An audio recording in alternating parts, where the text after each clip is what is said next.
C'est marqué dans la Torah, Kol ochel chametz, tout celui qui va manger du chametz, donc de la pâte levée, venicheta nefeshai, il sera retranché, cette personne-là, mi-Israël, mi-yom rishon ad yom hashivi, du 1er au 7e jour. Donc tout le monde sait, c'est assour minatora de manger le chametz à Pessah.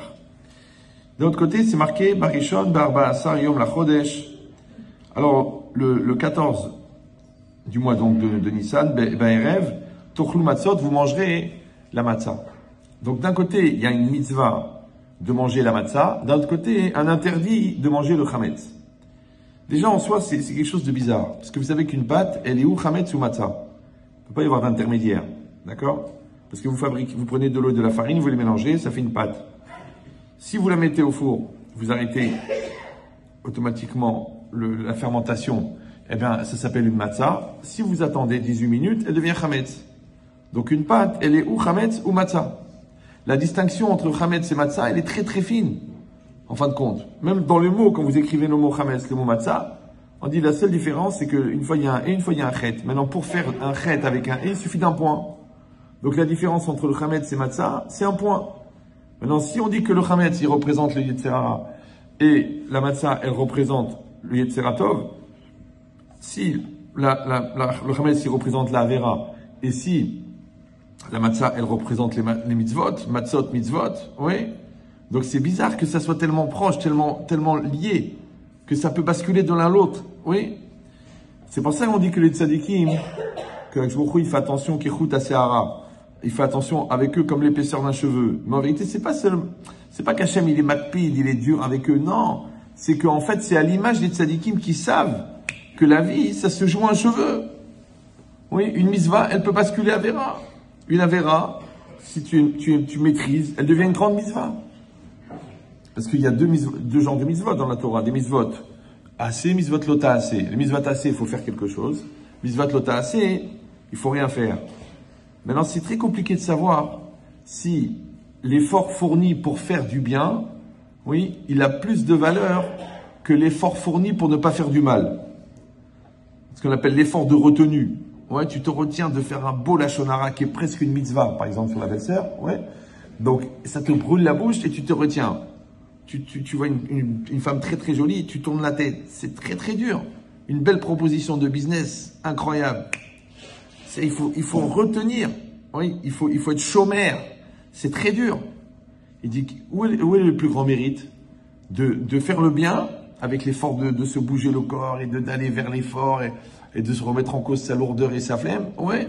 Ou alors de se retenir, de lutter contre la pulsion intérieure extrêmement puissante, de faire le mal. Il dit cette logique-là, la proximité qui existe, en fin de compte, entre le chametz et la matzah, et entre la mitzvah et la vera, ouais, qui est très proche encore une fois. C'est un peu comme la logique entre le tzaddik et le rachat. J'ai dit ça plusieurs fois, mais les gens y croient que je rigole. C'est qu'en vérité, un tzaddik, c'est un rachat qui se maîtrise. Et un rachat, c'est un tzaddik qui s'est laissé aller. C'est pour ça que le rachat, souvent, il a un bon fond. Il a un bon fond. Il te dit, laisse-moi tranquille avec ta Torah, avec tes trucs. Tu dis, écoute, il me faut 30 000 € pour un mariage là, d'une orpheline. Le gars, il te sort le chéquier, tac. Peut-être que l'autre, il met les rabbis Nitam, les rabbis Babal, les rabbis Lalam. Tu lui dis, donne-moi 100 €. Il dit, ah, c'est beaucoup d'argent. C'est bizarre. C'est que la personne, au fond, elle est quelqu'un de bien. C'est pour ça que souvent, il faut aborder les Réchaïm avec des scaphandres. Parce qu'au fond, ils sont bien. Ouais. Et d'un autre côté, la nature même de la matzah et de la mitzvah, elles sont proches, elles sont liées. Et maintenant, la Torah, elle a demandé les deux en même temps. D'un côté, vous ne devez pas manger du chametz. D'un côté, vous devez manger de la matzah. Et si vous allez dire, bah, de toute façon, c'était impossible autrement. Parce que si tu veux pas manger du chametz, tu es obligé de manger de la matzah. Non, on aurait pu dire pendant 8 jours, pas de gluten. 0. Des pommes de terre, des haricots verts, des patates. Non, la Torah dit, non. Je veux que tu manges de la matzah. Et autant qu'il y a une avéra sur chaque miette de chametz que tu vas manger pendant Pessah, autant il y a une mitzvah pour chaque miette de matzah que tu vas manger pendant Pessah. C'est ça qui est incroyable. Comme j'avais expliqué plusieurs fois, que la matzah, c'est la seule mitzvah où c'est une mitzvah de manger la mitzvah. La Torah, elle aurait très bien pu dire, prenez la matzah, mettez-la sur la table, Et ça va être le symbole de la sortie d'Égypte. Ouais. Tu prends la matzah, ce qu'on appelle chez les Tunisiens la matzah américaine, matzah Joe. Ouais. Bon, elle fait rigoler à Paris, c'est là, mais bon. Ouais. Matzah Joe, tu montes la matzah et c'est tout. Pourquoi tu la manges? Est-ce qu'on mange des téfilines? Non. Imagine si la Torah elle avait dit Besukot, tishvu shivat yamim, ou bayom hashemini, tochlu, souka. Allez, monsieur Cohen, il reste encore du srach, j'en peux plus. Allez, il faut le manger, c'est la mitzvah.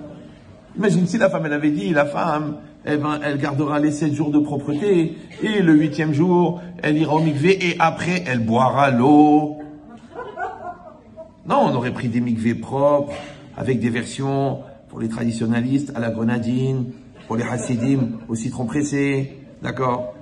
Et on aurait bu l'eau. Tu vas dire, mais ça rime à quoi de boire l'eau du mikvé? C'est normal. Tu te trempes dans l'eau pour purifier l'extérieur, mais comment tu vas purifier tout le lachon hara de l'intérieur? Il faut que tu boives.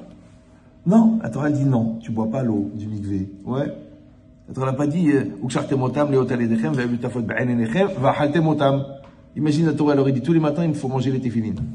Pour t'imprégner de la kedusha. Alors on aurait fait des tagines, des téfilines, des...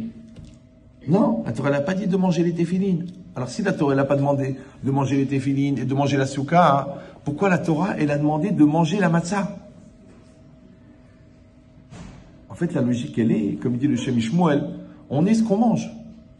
Pourquoi la Torah, elle a interdit les crabes? Parce que tu vas finir par marcher de travers. Oui, les serpents, t'es déjà assez sinueux comme ça. Le requin, sauf si tu as l'ambition de devenir banquier. Mais chacun, il comprend qu'on est ce qu'on mange. Donc maintenant, quand toi, tu manges la matzah qui représente la mitzvah, en fait, tu manges la mitzvah. Tu t'imprègnes de la mitzvah. Ouais. Par contre, le contraire, le chametz, quand tu le manges, ouais, eh ben, tu t'imprègnes de la vera. Mais tu vas dire, oui, mais c'est un peu compliqué parce que toute l'année, c'est une mitzvah de manger du chametz.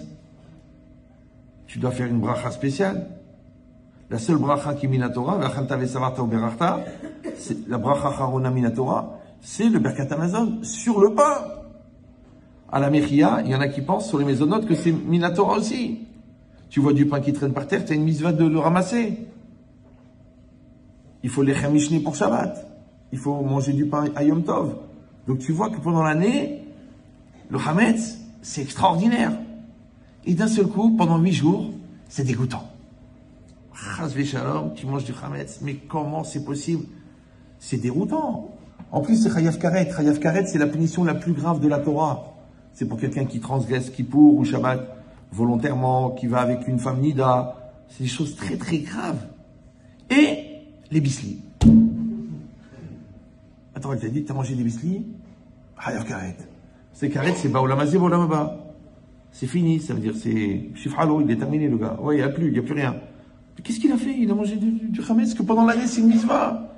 Le cochon, toute l'année c'est assourd. Les crustacés, toute l'année c'est assourd. Donc tu comprends, on dit c'est assourd, c'est assourd. C'est permis, c'est permis. Mais là c'est assourd et permis. Il y a de quoi devenir cinglé. Comprenez ou non? C'est bizarre. C'est comme si la Torah avait dit, alors le homard c'est assourd toute l'année, mais le jour de l'an c'est une mitzvah. Et le gars, il mange son homard, ouais, avec plaisir. Et il dit, c'est les shemichot, kouchabirichou, la Torah a demandé de manger le homard. J'ai dit, mais c'est pas possible. Parce que si fondamentalement c'est mauvais tout le temps. Si fondamentalement c'est bon tout le temps. Comment ça peut être bon et mauvais? C'est compliqué. D'accord? En vérité, il y a une logique. C'est quoi? C'est que des fois, ce qui est bon, c'est mauvais. Et ce qui est mauvais, c'est bon. Pourquoi? Le Yetzer Hara, c'est mauvais. Mais si tu le mets